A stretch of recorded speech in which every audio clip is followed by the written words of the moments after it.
What's up, YouTube, and welcome to my video of pickups for the month of July 2019. I did some travel early in the month. I took vacation the week of 4th of July, and I visited all 6 of the New England states that I'd never been to before. So got to visit the Boston area for a couple days, and then spent about a day each in each of the other New England states. I was honestly really surprised by how many independent game stores still exist up there. It seems like a lot of the ones in the Midwest are closing down, and it's really just some of the larger chains that sell retro games that are still thriving. So very neat to see that. Visited quite a few stores while I was up there. Honestly, I ran out of time. There were several others I would have gone to, but just didn't have the time with all the driving on the trip. So got some neat stuff from those stores, as well as some neat stuff locally as well. So we'll go ahead and get started. I'll talk about some Sega games for the Master System. First one of these is one I waited almost the whole month for. This was shipped to me from Germany, and this was one that I was very curious about. It is, I don't know if I'm going to say this right, Danan, the Jungle Fighter. And this was a Europe exclusive release as far as I understand, but it was developed by Sega of Japan, internal kind of second party company. So very interesting. I like games like Rastan that are well known on the Master System. This is kind of a alternate take on that with a little bit more story. There is some pretty decent action in this. I guess a couple complaints I would have about it is the main weapon in this is just this little dagger, and if you think about Rastan with the giant axe, like, it's a much cooler weapon, so they could have done a little better there. But as far as the box artwork, very cool. Game artwork, pretty decent. I actually was playing this for quite a while and got a little discouraged because I got decently far in the game, I thought, on my first playthrough. Lost my life and realized there is no password or continue system, and that was a little frustrating considering how much story I waded through to get to that point in the game. So it made me put it away right away, and I haven't gone back to it yet. But decent game. It seems to have a pretty good reputation in the countries that it was released in, and I would say it's one of the more interesting Master System games that we did not get in the US. So worth a look if you can find this somewhere. I also completed 2 subsets of Master System games that I was really excited about this month. First one of these was from Tom on YouTube, and I visited his house this month. Great collection. You guys have seen his videos. You know what kind of cool stuff he has. He's got so much other stuff also that he hasn't shown off yet. But he helped me out with some games that he was getting ready to sell at the Mo Game Con, which is tomorrow here in St. Louis. And we will both be attending that, but I got kind of a sneak preview of the stuff he's going to sell there, and I picked out some Master System stuff that I still needed. So one of the things that he had was a great upgrade for me, and that is a complete My Hero, which is one of the 7 Sega card games that we got in the US on these little like TurboGrafx chips, like cue cards. And the one I had was just box only, with a really shoddy artwork, no manual, and I don't know, it was in really bad shape. So got this really nice complete copy from him, and very happy to complete that subset. There are some European exclusive Sega card games that we did not get.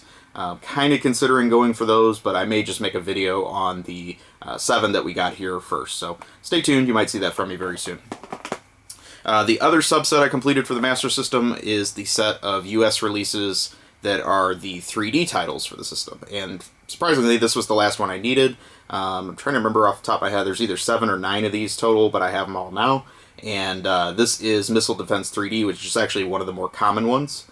This one does a decent job with the 3D glasses. It's not probably the most interesting, but it was, I think, one of the earlier or launch titles for the 3D glasses. So worth a look if you have the setup, but I wouldn't chase this down unless you're really going for the set. Where I'm at right now is, maybe before I make the video on the 3D games, is I'd like to get the 2 Europe exclusives for the 3D system. They are Outrun 3D, which is very difficult and expensive to find, and then also a kind of war game called Line of Fire that is a little bit easier to grab, so I may try to go for that one first. But definitely enjoy these Master System 3D titles now that I have the proper setup to play them, and very happy to finish another little subset of the US Master System collection. Let's talk some more Sega stuff. I got one loose 32X game this month. I really don't like buying 32X stuff loose, but honestly, this stuff is going up in price so much. Some of the games I really just want to play on the system, I'm getting these now as placeholders, and this is for Tempo. I have not played this yet because I haven't gone to the trouble to hook my 32X back up. It's such a pain in the butt. But I have played Tempo Junior on the Game Gear, and I would also like to get the super rare Super Tempo for the Japanese Sega Saturn. So kind of a neat little series. This was developed by Red, which is more well known as the creators of Bonk, and they look fantastic in some of the videos I've played, but haven't got around to trying this one yet. So I'd like to upgrade this to complete at some point, but I'm just not there yet. A couple games I got while I was on my New England tour are complete-in-the-box Game Gear games, and again, some of these are really, really shooting up in price. Neither of these are mint, but they are complete in the box, and I got them at a really great price at a little hole-in-the-wall store. They look like they'd probably been sitting in that store for 15 years, so I think the guy was very happy to sell these to me. He didn't really care. He made up a price on the spot, and we both agreed to it. The first one of these is a game that is very surprisingly rare for Game Gear, even just a loose cart, and that is Earthworm Jim. This game got released on tons of different systems, but for some reason the Game Gear version seems to be a little bit more difficult to find, and this was probably one of the last releases for the system. I think it was like a late 95 release, so very nice to get that in the collection. Another game I got, complete in the box, from that same seller, was another game that got probably even more multi-platform releases, and that is Spider-Man and the X-Men. This one, again, I don't really know why this one complete goes for so much, but could just be the Marvel Mania that's kind of going on right now, or this could be just genuinely difficult to find complete in the box, as most Game Gear stuff is. But both of these have sold for some pretty eye-popping prices. I don't intend to sell them. I'm not really going for a complete in-the-box Game Gear set, but I kind of think they're neat curiosities just for the collection for now. So we'll see where I go with that. This was my big purchase of the Boston and New England trip. I found this in Rhode Island, actually. This was one of my major Game Boy wants that I've been looking for a really long time. I didn't get this exactly cheap, but I got it a little bit less than market price, and that is for Toxic Crusaders, a very rare Bandai game for the Game Boy. This also got a release on the NES, and I've owned that version for years. I haven't popped this in yet to see how they compare.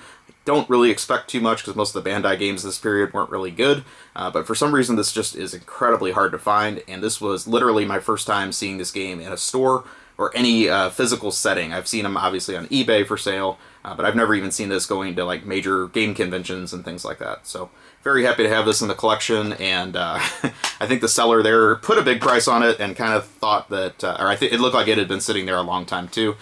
So he knocked a couple bucks off for me just because he was, I think, a little surprised somebody wanted it. So anyway, I was very happy to get it, and just another cool little hole-in-the-wall store in Rhode Island. Another Game Boy game I got is actually complete in the box. This one I found locally, and it's Marble Madness. Nothing super rare or uncommon, but I do like the game series, and need to have another just complete in the box original Game Boy game.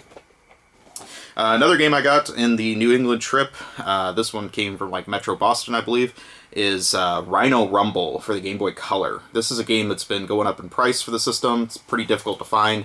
It was a Telegames release, and a lot of their stuff is pretty notoriously low print.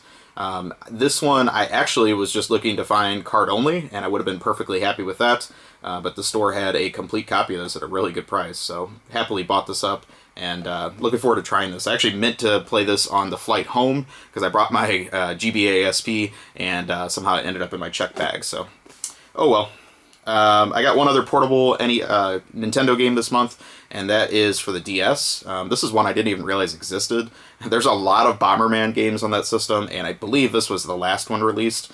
This is Bomberman Land Touch Part 2. I knew there was a Part 1 to this, but I had never seen this Part 2, and I do generally like the Bomberman series, even though they're a little bit overkill at this point.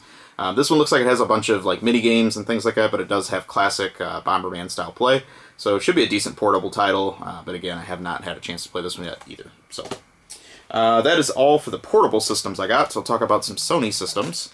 First one of these is one that Tom hooked me up with. This is one that he probably thought I would just be interested in, and I'm very curious about it. And that is the Flintstones Bedrock Bowling. One thing we were talking about is I'm a big fan of 10-Pin Alley on the PS1, and I know there was Animaniacs 10-Pin Alley also on the PS1. So I was curious if this was running the same game engine, but it doesn't appear so. I'm not familiar with the developer of this game, so definitely going to pop this in soon and see what I think about that one. One other game I got for the PS1, this is a game I already had in my collection, but it was a variant that I didn't really want. So I got the variant that I'd been looking for in that, and it is Jumping Flash in the long box but in the Saturn style case with the plastic cover and then the just CD case style ridges. This game also came in one of the paper ridge boxes for the long box PS1, and the problem with those is the glue dries up and the paper like peels off the label, and they're just really hard to find in great condition. Mine was a pretty ratty copy, honestly, and I traded it off already. But very happy to have my preferred version of this game, is the long box. This one, unfortunately, did not get a jewel case variant. I would honestly prefer that in the collection, but this is as good as it gets as far as I'm concerned, is the Saturn-style case version of Jumping Flash. So very happy to have that, and a really cool game, honestly. Like, it was pretty innovative for its time, I would say. I got one game for the PS3 this month. This is a system I don't buy a lot of games for, but this is one of the games that is known to be very, very difficult to find for the system, and it is Painkiller, Hell, and Damnation by Nordic Games, which is usually a cue that the game's pretty difficult to find in some of the Nordic Games releases. This is not at all something I'm going to be playing, but I do know it's very difficult to find. The bummer on this one, this is one of the PS3 games that did come with a manual, and I didn't realize that when I bought it. This is missing the manual, but got a decent price on this, much better than kind of the going eBay rate. So maybe someday I'll end up with getting the manual for this, but happy to have this in the collection just as kind of an odd curiosity for the PS3, and I don't really know why this one is so particularly difficult to find, but it is definitely one of the rarer PS3 games. So that is all for game releases I picked up this month. We're going to talk about some other things I got. Big stack of magazines. I've been really kind of going after old 90s magazines lately, and I got a kind of neat variety of these this month. Another thing that Tom hooked me up with is this issue of Flux. I know I mentioned in a recent video that I have a complete set of the Flux magazines. However, there are two issues of the magazine that have variant covers, and this is one of the variants I did not have. So now I'm chasing the last variant cover I need, and I'll probably do a video of the Flux magazine set now that I'll have everything with that. This is the more traditional magazine style version of this. The variant of this is actually a little easier to find, and it is comic book size, and it was intended to be sold more in comic book stores because this magazine covered video games and comics along with music in some of the earlier issues. So thanks to Tom again for hooking me up with this. This is a very cool add to my collection, and the cover is completely different than the other one, even though the size is different and the cover art is completely different. So kind of a neat variant for the collection there. I did buy a couple more Game Fan magazines off eBay this month, and kind of been looking to get the full set of those. I'm slowing down because some of the early issues are very difficult and expensive to even come by. But some of the later issues I got this month, which are really more the fun reads, is the Power Stone issue. This covered a lot of the early Dreamcast games as they were coming out in Japan. I don't even think it had launched here yet when this issue came out. And then this other one's kind of a curiosity. This is for Titan AE on the PS1, which was related to a movie that came out that summer. Unfortunately, this PS1 game never even released.